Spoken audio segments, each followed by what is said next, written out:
ஏழு மாணவர்களுக்கான ஐசிடி பாடத்தில் உள்ள எம்சிக்யூ வினாக்களும் விடைகளும்.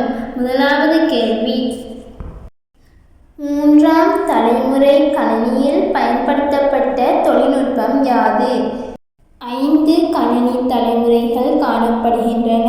கணினியின் வளர்ச்சிக்கேற்ப ஒவ்வொரு தலைமுறையிலும் வெவ்வேறு தொழில்நுட்பம் பயன்படுத்தப்பட்டன. முதலாம் தலைமுறை கணினி வெற்றிடக் குழாய்கள். இரண்டாம் தலைமுறை கணினி டிரான்சிஸ்டர். மூன்றாம் தலைமுறை கணினி ஒருங்கிணைந்த சுற்றுக்கள். நான்காம் தலைமுறை கணினி பேரளவு ஒருங்கிணைந்த சுற்றுக்கள்.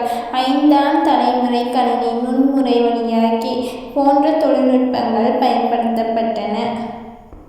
மூன்றாம் தலைமுறை கணினியில் பயன்படுத்தப்பட்ட தொழில்நுட்பம் ஒருங்கிணைந்த சுற்றுக்கள் ஆகும்.